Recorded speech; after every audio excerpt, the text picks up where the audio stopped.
Today, let us see about chemical equations and reactions, Chapter 1, Grade 10.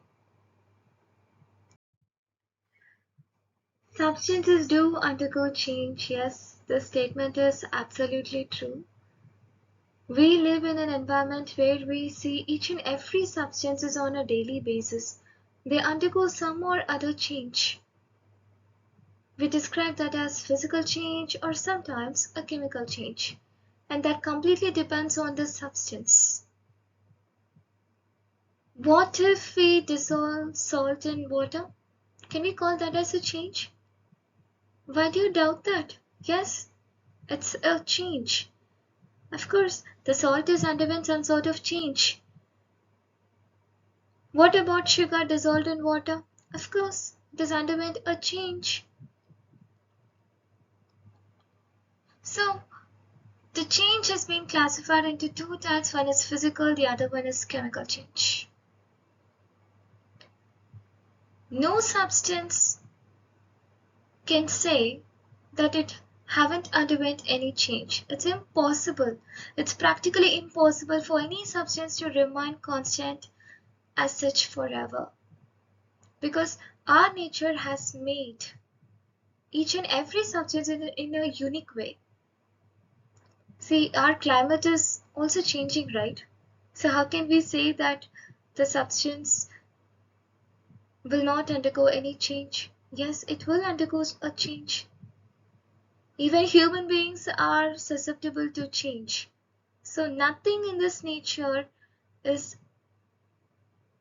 accepted from change.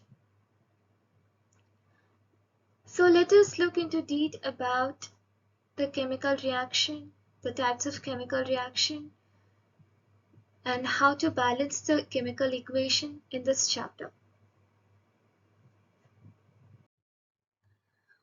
What is chemical change?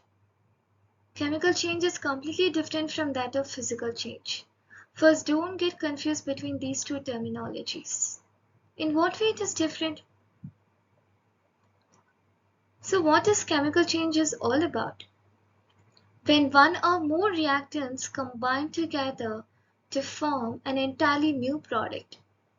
So that is what we call as a chemical change. So what that product actually look like? It will look like reactant? No, it will not look like a reactant. It is completely different from that of reactant. So when I say it's completely different, in what way it appears to be different? The entire molecular composition of the reactant gets changed. That's why we very often used to say, right, chemical changes are irreversible. We can't reverse it. But what about physical change? In physical change, there is no any change in the molecular composition of the substance. It remains the same. The only change occurs in the state of matter and as well as the size of matter.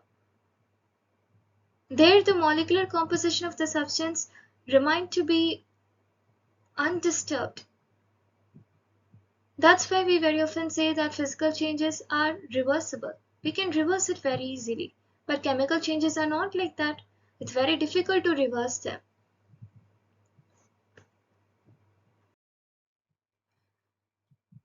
Chemical reactions in our day-to-day life. Yes, on a daily basis, we tend to see lots of chemical reactions. But sometimes we are unaware about the type of reaction. We don't know whether it's a physical reaction or a chemical reaction. But all these reactions we would have seen in our day-to-day life. What about souring of milk? It's really simple, right? I think many of them would have seen about it. So when I say that the milk is soured, there is some sort of change. The milk has underwent some sort of change, right? So what makes the milk to attain that sour state? Let us see that indeed. So now let us see indeed how the milk gets converted into a soured milk.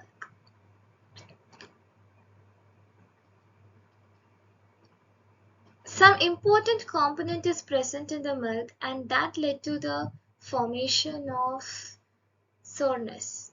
right? So what is the important component we can talk about in milk is very simple. Here we are going to talk about as sugar, which is present in the milk. So what sugar is present in the milk is very simple. The sugar which we are all aware of is nothing but lactose. So how this lactose is present in milk? It's an important sugar, it's nature, right? So this lactose is a combination of two important sugars if I need to mention. One is glucose, the other one is galactose. So these two sugars combine together to form lactose. It's an important sugar. Now, this lactose is being acted by a group of bacteria. This bacteria is not present in outside. This bacteria is present inside the milk itself. Yes, our milk also has some bacteria, right? An important healthy bacteria. It's really helpful for our gut, right? Fine. So what's the bacteria which is present in the milk? Any guesses? Yes, we all know about it. It's nothing but Lactobacillus. So this Lactobacillus species is present in the milk, and most of the milk and milk products we can able to see this bacteria. So whenever we say that curd is good for health, you know why? Because of the Lactobacillus species present in the curd. It's an important probiotic. That's why we very often used to say that curd is good for our gut health. Fine. Now what process is taking place here is this bacteria will start to react with lactose. They start to feed on lactose. Why the bacteria has to feed on lactose? Why it has to do that? It's quite simple. For energy purpose. For energy purpose. Why the bacteria need energy? Very simple. Then only it can sustain. Then only it can survive. So it's an important thing, right? As a result of this energy process, one important product is formed. You know what is that? Very simple. Lactic acid. So we're all are aware about this lactic acid, right? So this lactic acid is present in milk, but not normally. Only after the bacteria feeds on the lactose for the energy purpose, as an end product, this lactic acid is formed. So what will happen if the bacteria continuously feed on the sugar which is present in the milk? This lactic acid concentration increases. This lactic acid concentration gradually increases. Now what will happen to the milk is the milk will slowly start to undergo a process called coagulation. So we are all heard about this process called coagulation. The milk will start to coagulate and ultimately result in sour. So ultimately result in sour. So this is what happening behind souring of milk process. So when we say that the milk is soured, this is a process which is happening behind that. It's a cute little story, right? So this is how curd is actually formed. The curd, we know it's an important probiotic food. Most of them love to consume curd, right? Fine. So these are the important chemical reaction which we see on a daily basis. Apart from that, we also see digestion and all. So what is digestion? Can we say that digestion is a chemical change? Of course, digestion is a chemical change. You need not have to worry about that. Digestion is a chemical change. Yes, metabolism is chemical only. It's chemical change only. So when I say it's a metabolism, yes. So what happens in digestion? The food gets the food gets break down and become smaller pieces. The food gets break down into smaller pieces. So what will happen as a result? Of course, the result is feast. But this process is not very simple. It's a very complex process. So our carbohydrate digestion starts from the mouth itself. Followed by that, there are the action of some enzymes, pepsin, that act on the food. They break down the food into smaller pieces because food is a complex substance, right? It's a combination of many components. It's a complex substance. So that will be broken down into simpler form. So that will be broken down into a simpler form. So again, digestion is a chemical change because enzymes act upon it, right? So what is the purpose of enzyme is very simple. They act as a catalyst. Enzyme basically act as a catalyst. We all know, right? What is catalyst? They aid in increasing the speed of the process. So they speed the process. They speed up the process. So that's why we used to call digestion as a chemical change. Apart from that, what and all we can call as a chemical change? The one which I've listed is what about corrosion? Yes, of course. If you take a iron rod, at one point of time, what will happen? When the iron comes in contact with the oxygen and water, it will obviously start to corrode. It will undergo some sort of change. So that we can able to see a color change in the iron rod. It's nothing but we call this process as rusting. So we call this process as rusting. So these are the important chemical change which happen in our day-to-day life. Apart from that, what and all chemical change we can see is, can we call photosynthesis as chemical change? Do you doubt that?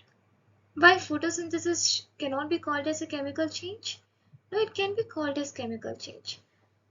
So plants have the ability to form their own food. That's why plants have been categorized under autotrophic nutrition, right? They have the ability to synthesize their own food. They need not have to depend on anybody else. Now, what happens in the plant?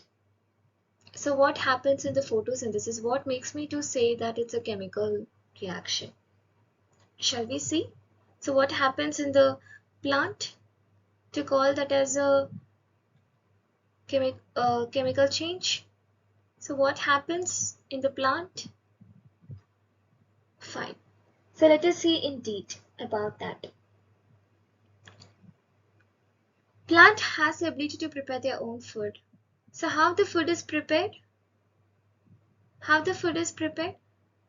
Carbon dioxide combined with water and in the presence of light. So when I say in the presence of light, what light am I talking about here? Very simple. I'm talking about the sunlight. I'm talking about the sunlight. So without sunlight, is it possible for the plant to prepare its own food? No, definitely it's impossible for the plant to prepare its own food without sunlight. So now the sunlight rays are very important for the process called photosynthesis. Yes, we are discussing about photosynthesis only. So what will happen if a carbon dioxide, water and light combine together? They form glucose. So what is the formula for glucose? C6, H12 and O6. Along with that, it results in the formation called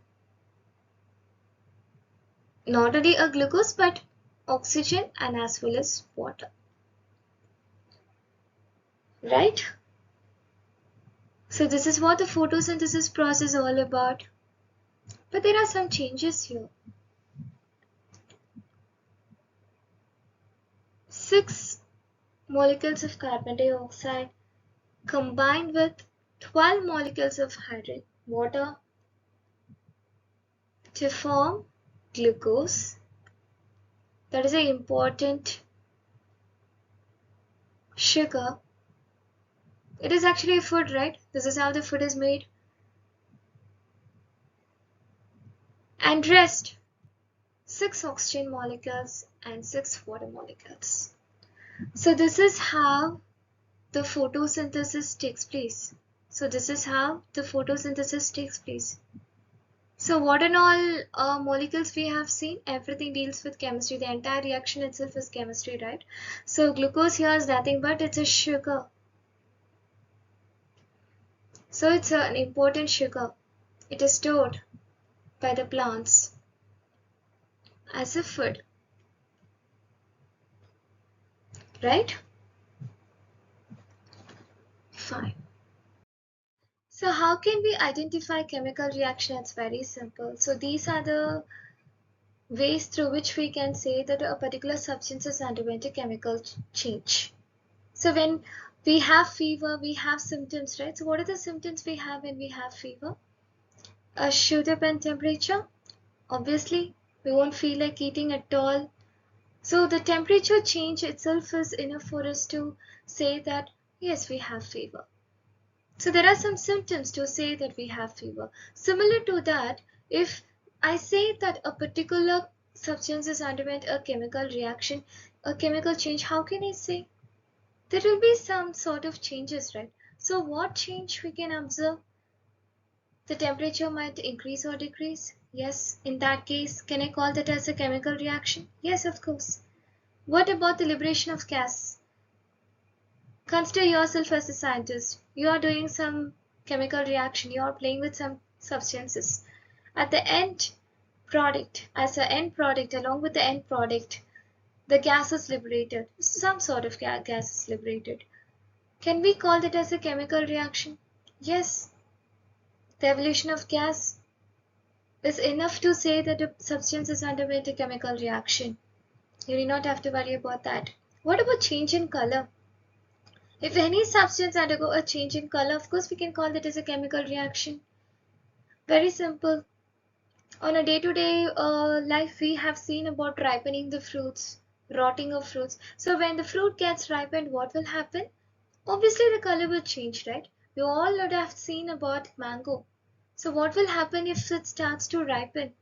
There will be a change in color.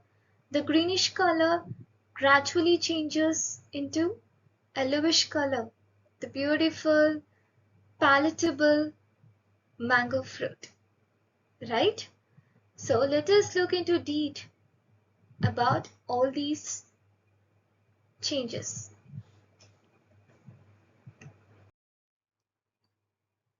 Now we are going to see about evolution of gas.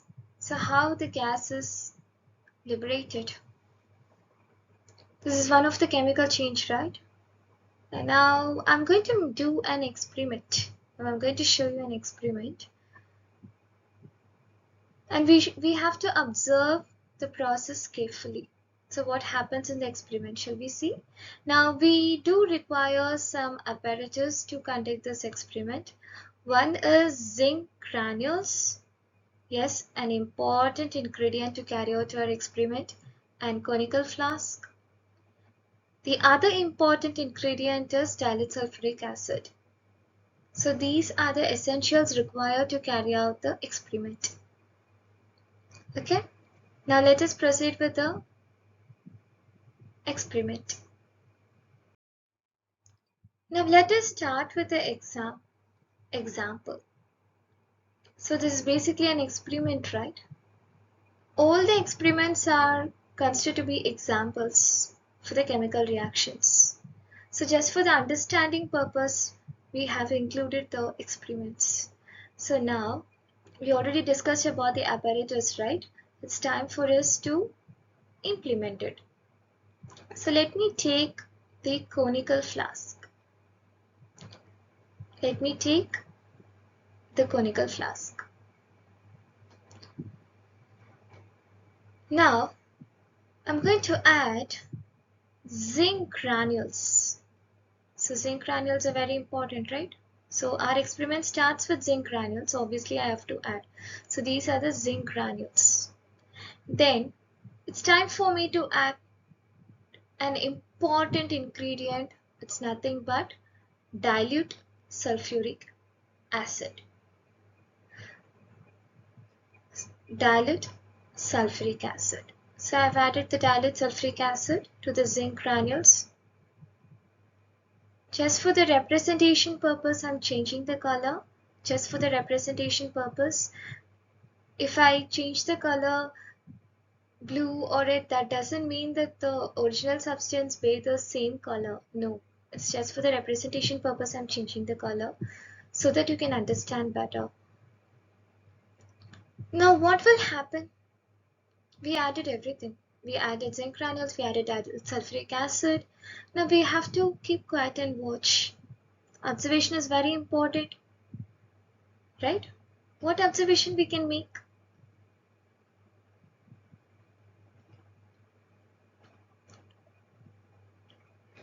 So what observation we can make? It's very simple. What observation we can make?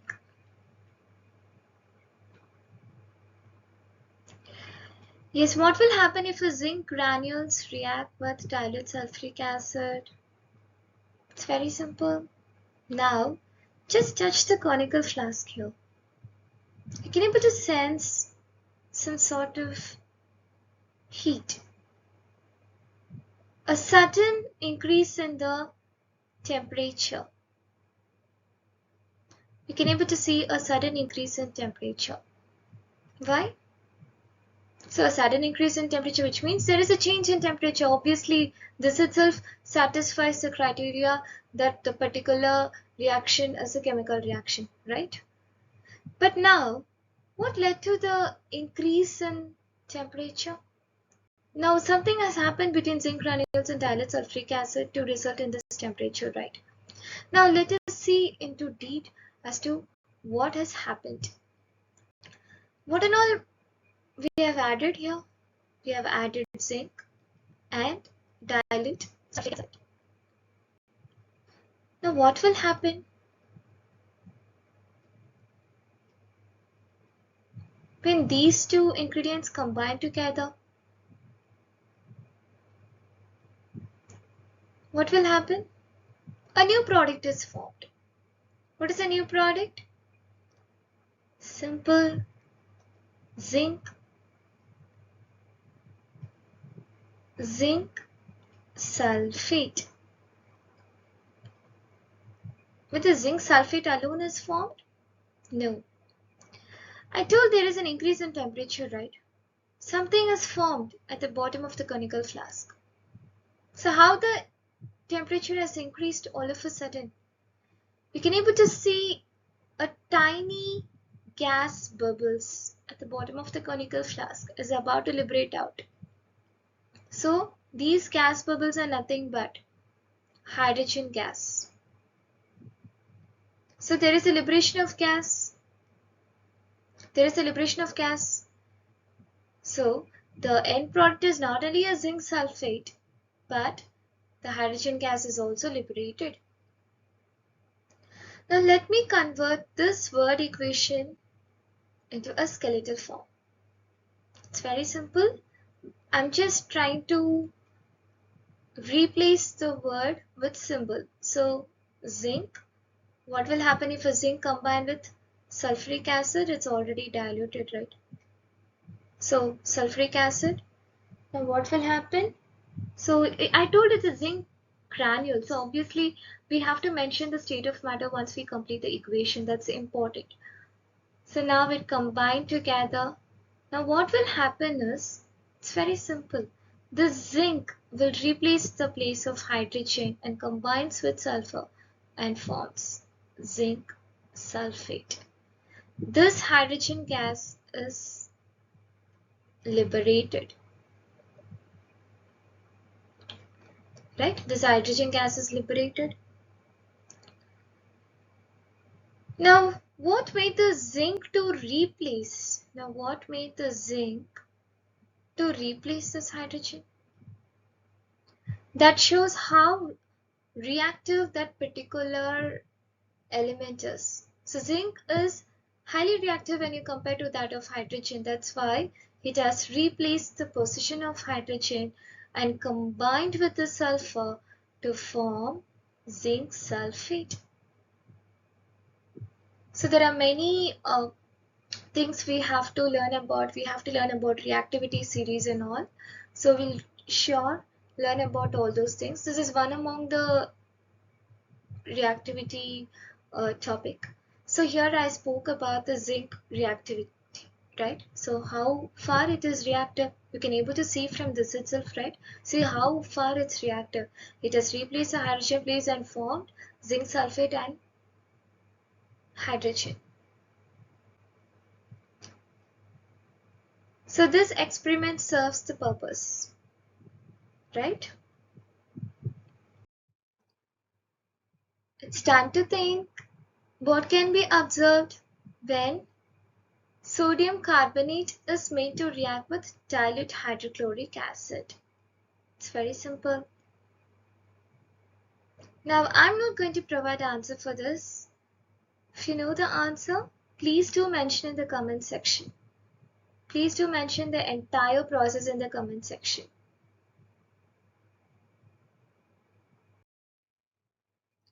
Now, the next activity is about color change. So what experiment we are going to carry out here is very simple. We are going to make potassium permanganate to react with lemon juice. So lemon juice is actually an acid, right? So what acid is present in lemon juice? We all know. What acid is present in lemon juice? Citric acid. We all are aware about that.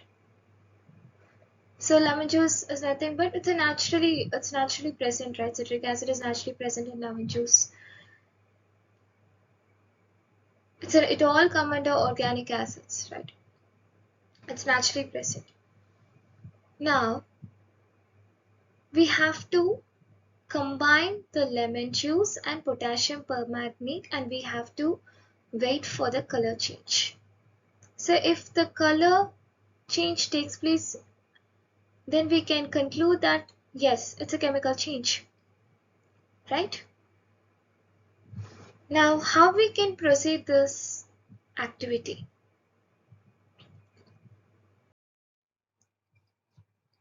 Now let us carry out the experiment. Now how the change in color takes place? It's very simple.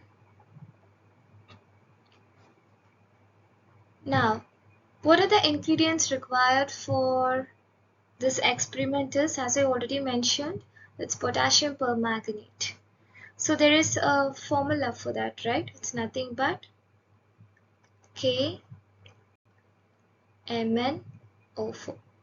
So this is what we called as potassium permanganate. You know how this potassium permanganate looks like? Have you ever seen the color of this potassium permanganate? It's very simple. It will be in a purple color. So it will be a purple color. It's a purple color compound. Now, what will happen if this potassium permanganate is made to react with lemon juice? So lemon juice, basically what lemon juice contains? It has citric acid, right? So now let me write the word equation, then I'll convert that into a skeletal equation.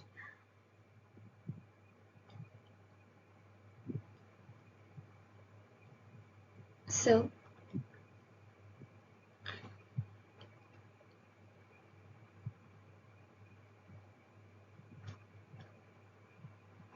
potassium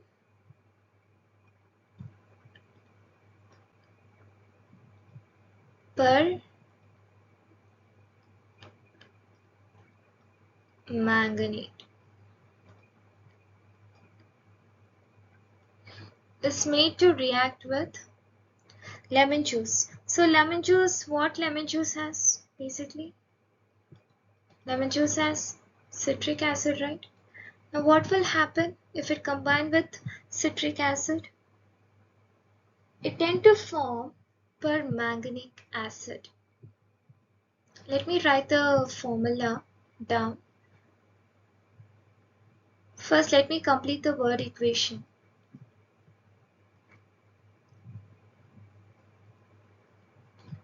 Permanganic acid plus potassium isocitrate. They also form something called potassium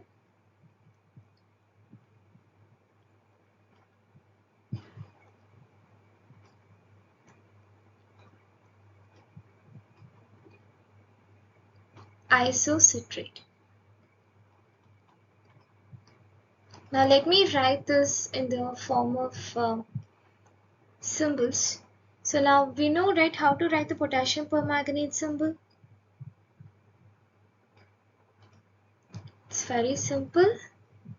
Write the symbol. So this is a formula for potassium permanganate, right? Now what will happen? This potassium permanganate is made to react with citric acid. So the formula for citric acid is C6H8NO7. Now what will happen if this potassium permanganate and citric acid combine together? They form something called permanganic acid. So how does it look like? How can we write the formula?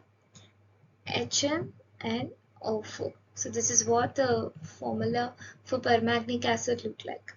Along with that, it also tends to form potassium isocitrate, C6H5K3O7. So this is what the potassium isocitrate formula look like. Now, I told that potassium permanganate is purple color, right? What happens if the citric acid combined with potassium permanganate? Whether the color will remain the same? No, the color will not remain the same, it will change. Now, the potassium permanganate color slowly changes to colorless. So once it was in purplish color, right? It was basically a purple color. So after it combines with the citric acid, it became what? Colorless. Now it is a colorless compound. So there is a change in color. Once the substance is color, it has a color. But now the purple gets changed into colorless. This itself is an example for chemical change. So this is a beautiful example for chemical change. And potassium permanganate we very often used to use in chemistry labs, right? For titration purpose and all, we normally use it. We used to look for the disappearance of the pink color change in titrations and all. So that's why we made use of this particular substance and to carry out the experiment. So this is what happens. So these are the products as a result of citric acid reaction with potassium permanganate. These are actually a product. So potassium isocitrate and permanganic acids are product. So whenever we write the equation, we should also see whether it is balanced or not. Sometimes, some equations are not balanced. So I have made a separate PPT for balancing the equation. So there I have elucidated many steps as to how to balance the particular equation. You can see that. I'll provide the link for that video. You can see that.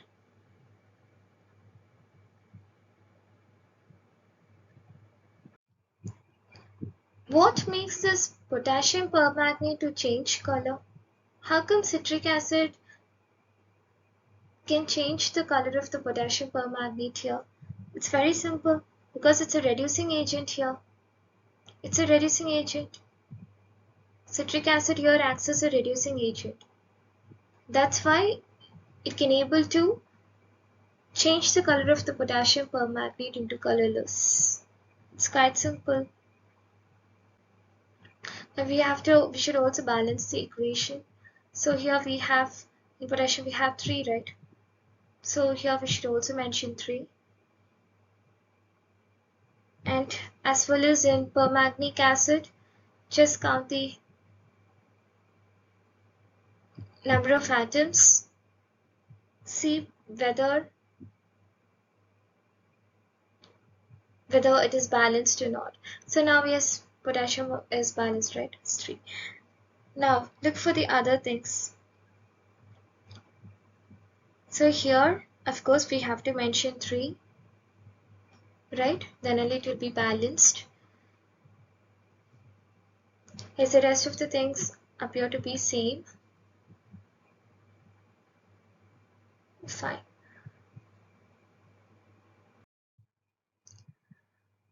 Precipitate formation. So before to know about the formation of precipitate, it's important that we understand the terminology. What is meant by precipitate? Very often we would have encountered this name in the chemistry lab, right?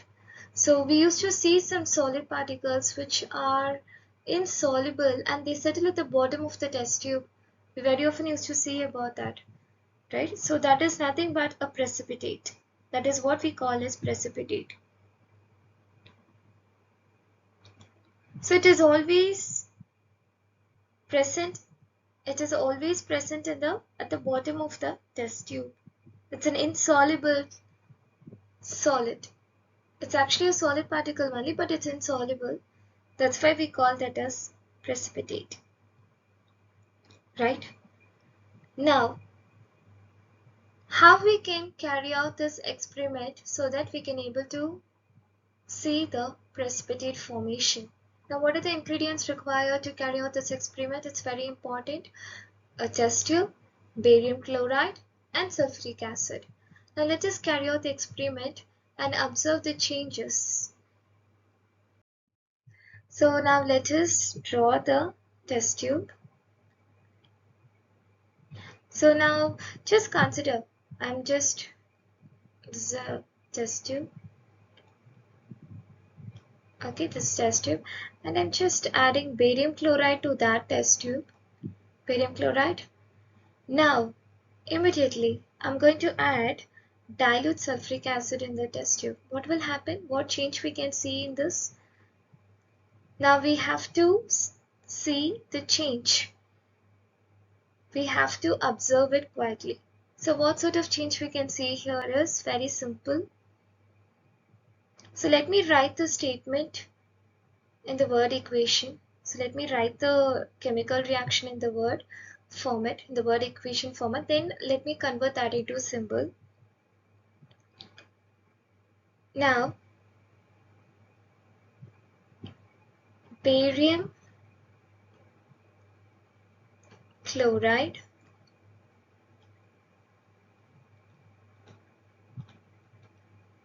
is reacted with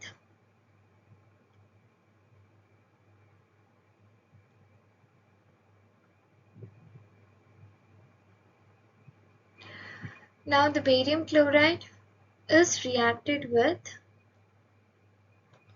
sulfuric acid.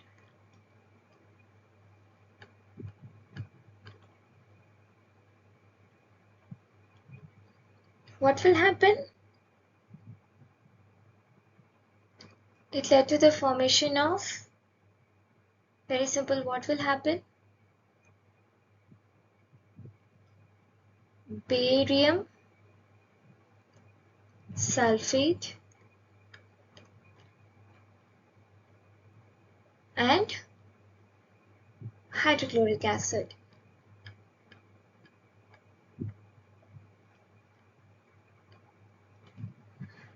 So this is what is happening, right? So let me convert this word equation to a symbol format.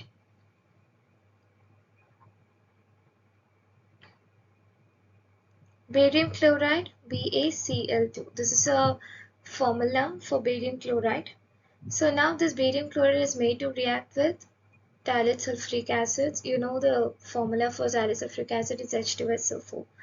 Now what happened is, here barium and hydrogen. Again here we are talking about the reactivity thing. The barium replaces the hydrogen place and occupies in that place. And it tends to form something called barium sulfate, right? Now, what will this hydrogen will do? It will combine with chlorine and form something called hydrochloric acid, right? So it will form hydrochloric acid. So this is what the entire reaction is all about. This is what the entire reaction all about. Now, here we have to balance the equation over the go. Whenever we balance the equation, give lots of importance for hydrogen and oxygen, but not at first, at last. Okay, so first look for the barium. The barium here, it is balanced. What about chlorine? Chlorine is not balanced. We have two. Here we have two chlorine, but what about here? We have only one, so we have to balance it. So we have to place two in front of hydrogen.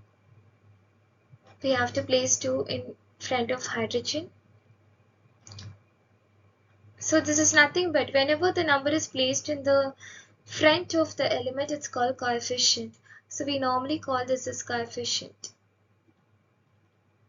So to balance the chemical equation, we'll always make changes in the coefficient place, not in the subscript. So this is a subscript. So when the number is placed at the bottom of the element, it's called subscript. Normally we won't make any changes in the subscript. We make use of the subscript, but the changes are made only in the coefficient. So whenever we balance the equation, we should give lots of importance for that. Okay, fine. So now, yes, we have balanced the chlorine. The chlorine is balanced. Oh, for sure. Yes. And here, this too is not only for the chlorine but also for the hydrogen. Meanwhile, we have also balanced the hydrogen here. That's all. The sulfate is also balanced. The sulfur is balanced, and yes, the oxygen is also balanced here, 4,4. So this is how we have to balance the equation. So once you convert the word equation into symbols, to the skeletal equation, ensure that you're balancing the equation, because that's very, very important. Because it has an important principle behind it that we can discuss about that in later. But at present, it's enough that you know about uh, these things, these stuffs. So this is what the reaction takes place. So this barium sulfate, what is the color of this barium sulfate? We didn't talk about the color of this barium sulfate. So what is the color of the barium sulfate? It's very simple. It will be white in color. So the barium sulfate will normally be white in color. It's a very beautiful color. So this barium sulfate will present at the bottom of the test tube. So let me consider this as a test tube. Okay, so this barium sulfate, once the entire process gets over, it will present at the bottom of the test tube. So can you able to see? So it will be like this only.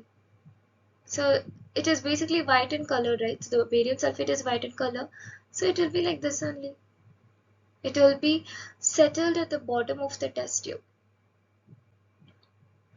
So this is nothing but barium sulfate. So this is how the precipitate is formed. Time to think. Yes. What can be observed when lead nitrate is combined with potassium nitrate? So what will happen if the lead nitrate is combined with potassium nitrate? We have to complete this equation.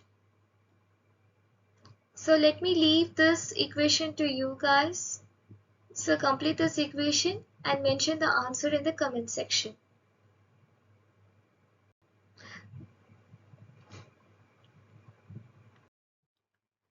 Yes, change in temperature,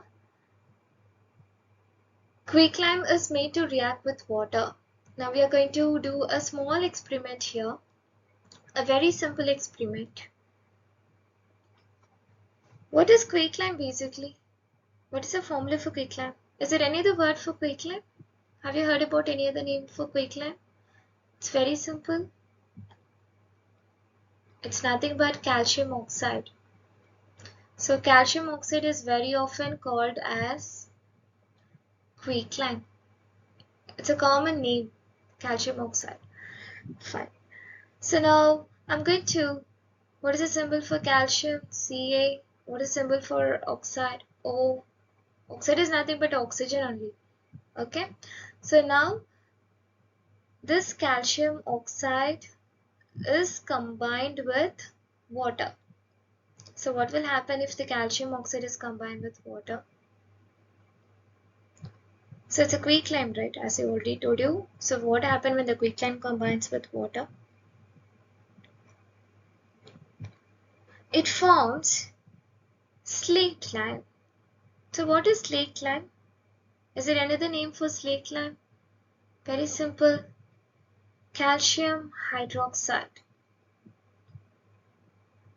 So calcium hydroxide is what referred to as slaked lime. So what is a slaked lime? Slaked lime, calcium hydroxide. So this compound which is formed in the product is nothing but calcium hydroxide.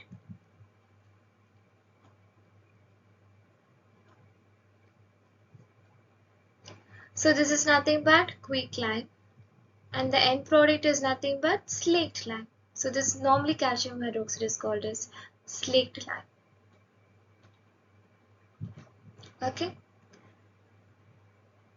Now how this experiment is basically carried out is very simple. When the slaked lime is formed, so when we combine quicklime with water, it led to the formation of slaked lime, right? So once the slaked lime is formed, you know what will happen? Lots of heat is given out. Lots and lots of heat is given out. So how the heat is produced? Once the temperature gets changed, then only the heat will produce, right? So heat will not produce unless and until the temperature changes. So there is some increase in temperature, and that is what led to the production of heat. So can we call this as an exothermic reaction? What sort of reaction it could be? So here the heat is liberated, here the heat is given out. So any reaction which led to the formation of heat, or if the heat is given out or liberated, in that case we call that as exothermic reaction. It's one of the exothermic reaction, but I'm not going to discuss about the exothermic reaction now. Just for understanding purpose, I wanted to talk about the exothermic reaction. So whenever the heat is given out, we call that particular reaction as exothermic reaction, right? So here, when quicklime is made to react with water, heat is produced along with the formation of the product called calcium hydroxide. So this is nothing but slaked lime. So here there is increase in temperature. The point is not about exothermic or endothermic reaction. The point is whether the temperature changed or not. Yes, there is an increase in temperature. When I say that the heat is given it, obviously the temperature has changed, and that what led to the result of heat, right? Fine. So this is a simple experiment to carry out. And similar to that, you can also talk about carbon and oxygen. So what happens if carbon combines with oxygen? The same thing happened. We very often say that it led to the formation of carbon dioxide. Yes, it's a very simple process. There also the heat is given out in excess amount. Even in the carbon dioxide formation, the heat is given out excess, right? Fine. So now let us get into the next topic. Yes, time to think. What happens when lead nitrate is heated in a test tube? Now again, I'm not going to answer for this question. Let me leave to you guys. Get ready with your pen and paper. Work out this experiment and draw the conclusion.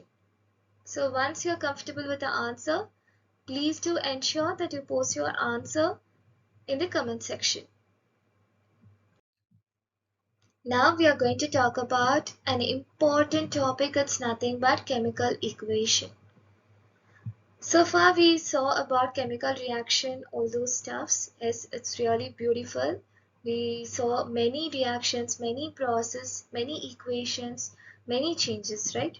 Now let us get into detail about chemical equation. So what is this chemical equation all about? Why we have to write chemical equation? There are many questions. There are lots of why that has to be answered. There are lots of why that has to be answered. Why we have to write the chemical equation, and what is the importance of chemical equations? Just think about in the contemporary day, you know, in our present time, we have made everything short. Even our text messages are nowadays very short, right? Now the text messages are short. We always move into simpler things. And it's a mentality of human being. We doesn't like to handle complex things. We always move for a simpler things. We want everything to be in a simple format. But there are lots of advantages. I do agree with this because I'm one amongst that. I do always seek for simpler things. You know why? When things go simple, it is there are lots of advantages for us. The time consumption is less. There is no need for any confusion. And we can do things according to our own time. There is a flexibility of time, right? Fine. So now what is chemical equation all about? It is a short way of representing the chemical reaction. So far we saw about the word equation. I showed the word equation first, then I converted that word equation into a skeletal format by using the chemical symbols. Why I have to do that? Just consider the scientist. How difficult it would be for the scientist to write each and every formula in the form of word. So I'm going to write here sodium hydroxide. Okay, I'm going to write here sodium hydroxide. It's very simple. Just consider about the scientist. Is it possible for the scientist to write each and every compound in the form of word? How much time it would take for him to do that? But what if those compounds are replaced by symbols? What if those compounds are replaced by symbols? The time consumption is less. And one more thing, we do not have to write these sentences again and again. This is a short way of representing the chemical reaction. So this is how in tabulator we have something called shorthand, right? Similar to that, we are adopting a simpler way of writing the chemical equation.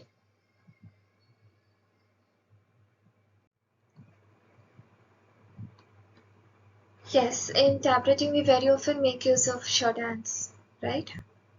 So yes, similar to that, we are making use of element symbols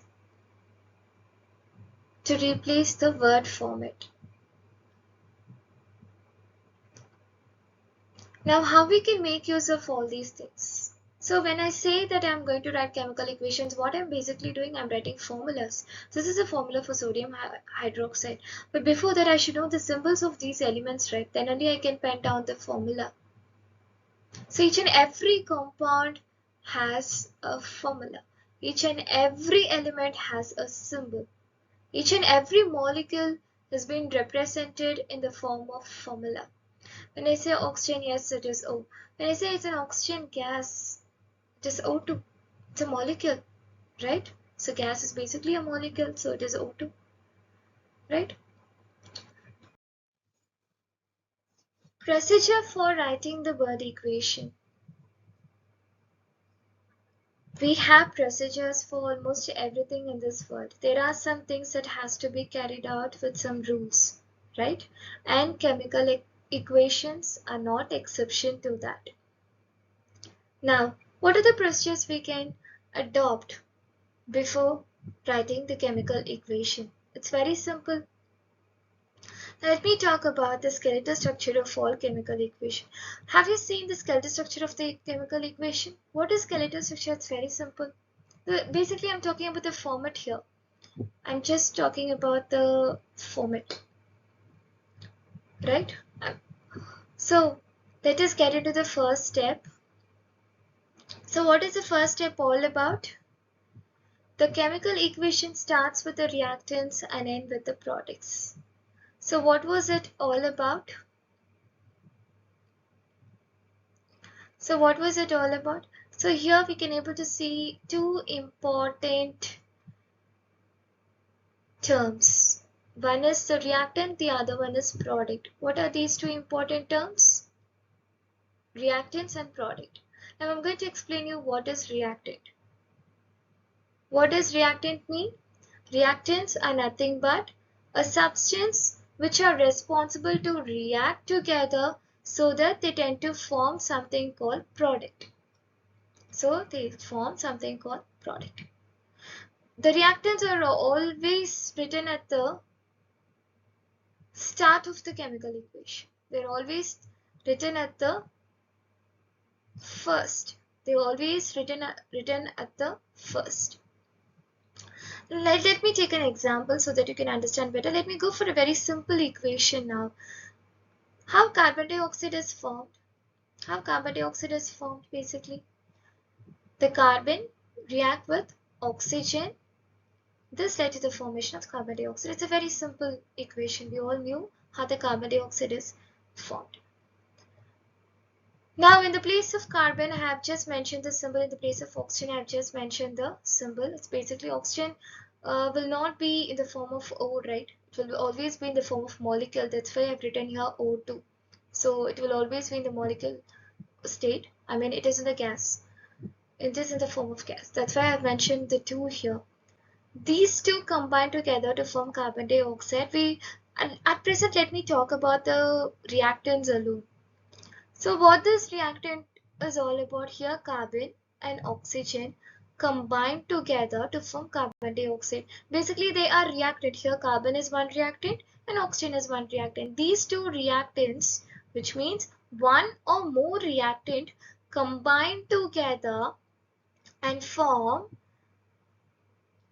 carbon dioxide. It's nothing but the product. So this is a product. So can I say that this product is similar to that of carbon and oxygen? I can't say. The elements what we use here is same only. We use the same element symbol, carbon, oxygen, but the product is not same. Can I call this as carbon? Can I call this as oxygen? No. Now these two reactants are combined in such a way to form carbon dioxide. This particular carbon dioxide will have different properties. Carbon dioxide will have different properties when you compare to that of oxygen. And carbon dioxide will have a different property when you compare to that of carbon. Despite of the fact carbon and oxygen reacted together to form carbon dioxide, they have a different property. That's why when I was explaining chemical reaction, I told the product which is formed as a result of chemical reaction is completely different from that of reactants. So in what way they are different? In the form of molecular composition, as I already told. Here, can you able to say the carbon dioxide is different from that of carbon and oxygen, right? So this is what the reactants. So reactants are always written at the start, where I have written the carbon oxygen at the start of the equation. Now, what is meant by product? The substance which are formed at the end of the chemical reaction is called product. So here, can you call carbon dioxide as a product? Yes. What is the result of these two reactants? What is the result of these two reactants? It's carbon dioxide, right? So here, carbon dioxide is a product.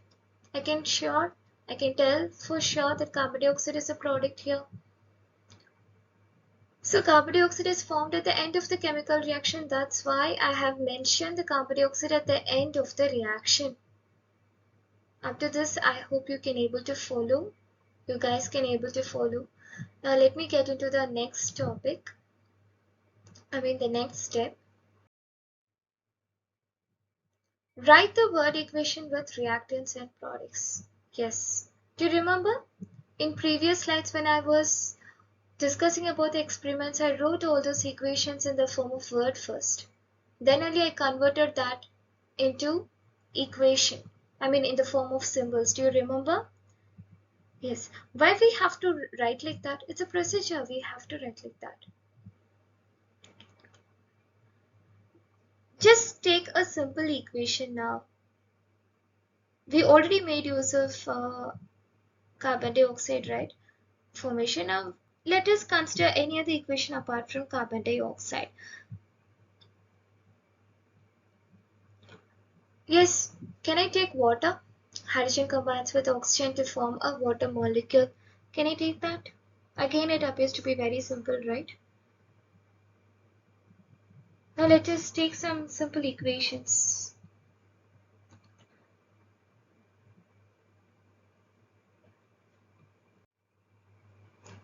Yes. Now what equation we can take? Let me take hydrochloric acid and zinc.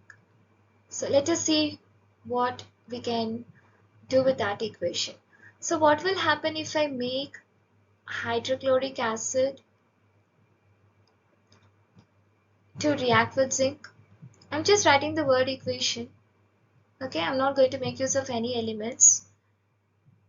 So I'm just going to write the word equation. You know hydrochloric acid and zinc, both are reactants. Just in the previous slide I explained about that. So both are reactants.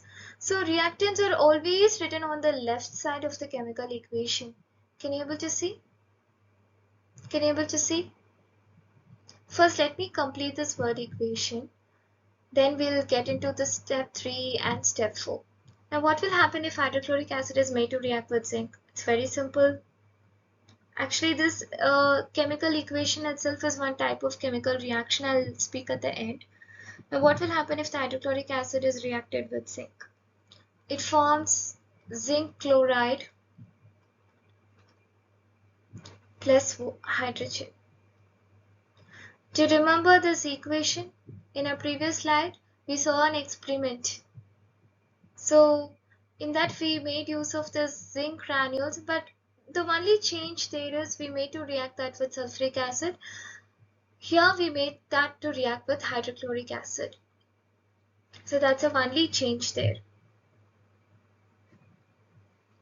So I have written the word equation. So this is how the word equation look like. Now the reactants are always written on the left side of the chemical equation. Yes. Can you able to see the reactants? What are the reactants here? What are the reactants in the above equation which I have penned down just before? Just now? Hydrochloric acid and zinc.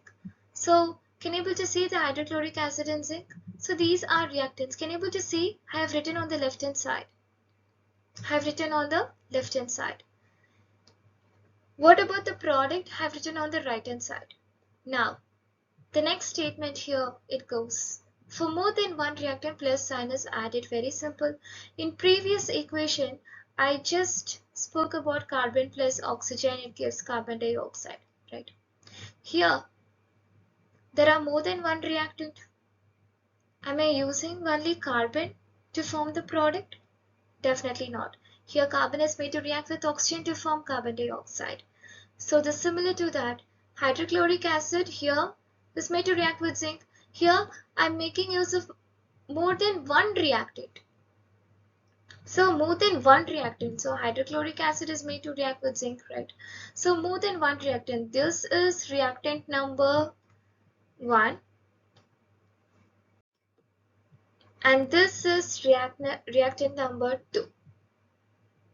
So if there is more than one reactant, ensure that we have to mention the plus sign. Plus sign is nothing but it is just a representation. Even in max and all, we used to represent plus, right? So what is the purpose of addition? You are adding. more than one number is added, in that case you will make use of this addition symbol. Similar to that, even in chemical equation, if you have to add more than one reactant to complete the particular chemical reaction, in that case we have to make use of this addition symbol. Up to this clear? Then shall we move on for the next slide? Step number 4. Mention the arrow symbol to continue the equation. Yes, this is one of the most important symbol, right?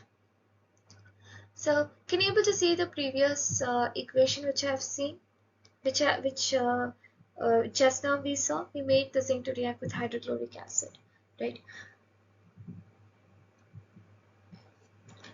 So, in that, can you able to see the arrow mark which I have used? What is the purpose of this arrow mark? Why we have to make use of this arrow mark? What we are going to prove out of this arrow mark? Very simple. This arrow mark is basically the representation as to how the equation is carried out forward. In fact, you know how to read this arrow as? You have to read this as something called yield. It yields to. It yields to. So it yields to what? Product. See, in maths, when we solve the problems, whenever we solve the problems, we make use of something called is equal to sign, right? We used to make use of is equal to sign. For example, let me work it out like this.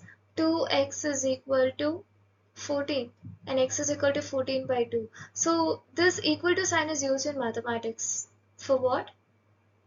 To finally receive the answer, we make use of this is equal to mark, right? Similar to that, in chemistry also, we make use of this arrow. This is very, very essential because this arrow is basically the representation. It is actually taking the chemical reaction towards the formation of the product. That's why we are making use of it. Okay, so how can we read this as yields to? Now, shall we pen down any simple chemical equation so that we can understand this format again better? Now, let me react iron, let iron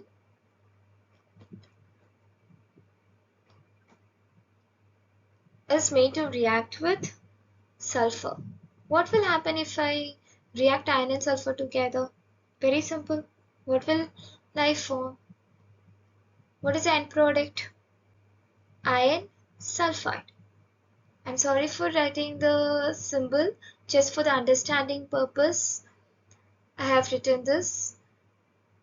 So it's basically a iron sulfide, right? It's basically an iron sulfide. So now you can able to understand the purpose of this arrow mark and also the purpose of the sulfur.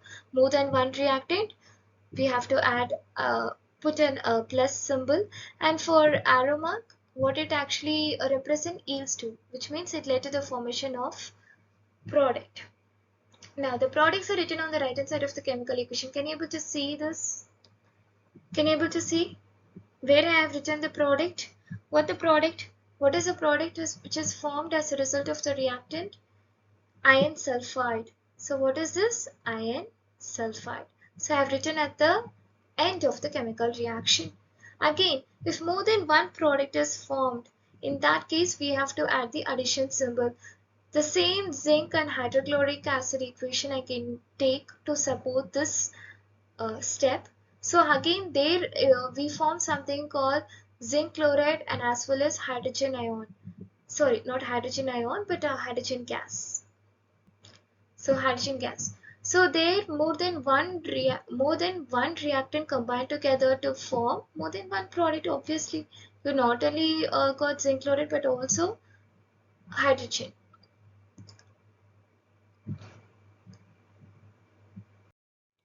Now it's a quiz time. Which one of the following statements are considered to be chemical change? Salt dissolved in water, melting, sand mixed with water, sugar dissolved in water, boiling of water. Now you guys have to tell me the answer in the comment section. So at the end of the video, I'll be providing 2 important questions. And yes, of course, even in the middle of the video, I have asked many questions. So try to mention the answer in the comment section. And you have to tell me the statement correctly.